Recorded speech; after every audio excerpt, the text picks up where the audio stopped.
Plants are the foundation for all life. Understanding plant diversity is critical to our continued survival.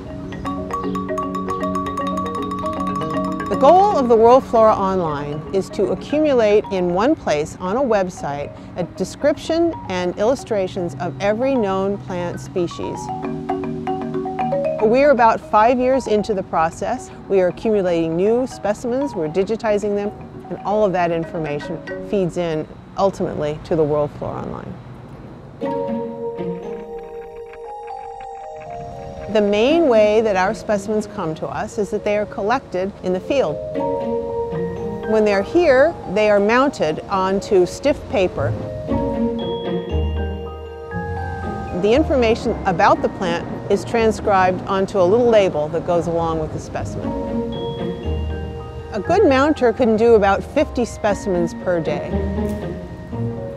Once the specimens are mounted, we photograph them.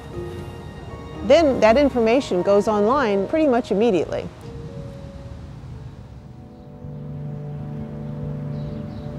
The project began in 2010 and it is meant to be completed by 2020. We've photographed about 2.6 million of our specimens. Worldwide, it must be on the order of 10 or 15 million. Plants are endlessly fascinating and we have to know what they are and how they differ from one another in order to understand what kind of measures need to be taken to protect them.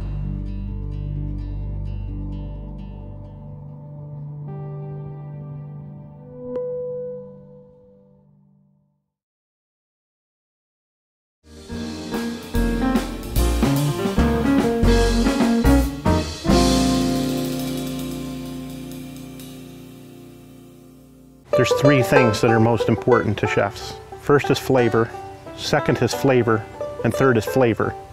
Flavor rules.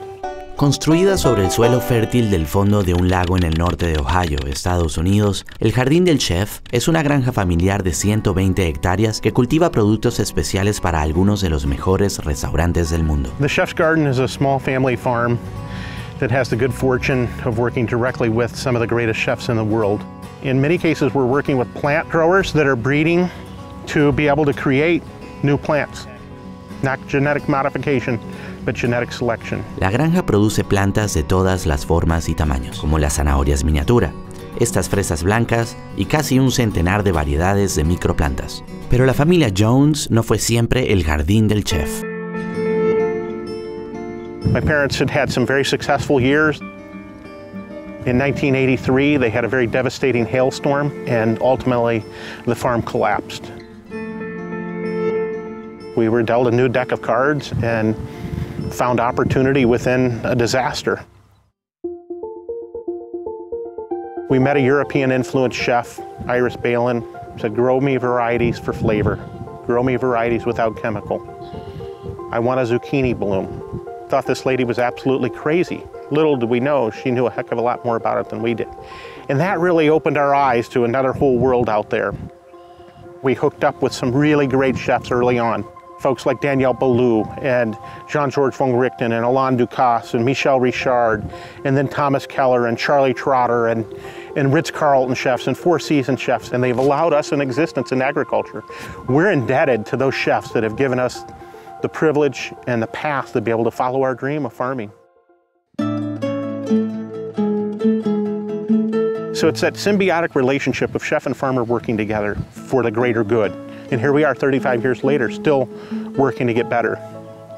To the best of our ability, right now, in this place, I think we're doing the right thing. And I think that trumps every other reason for whatever you do in this life.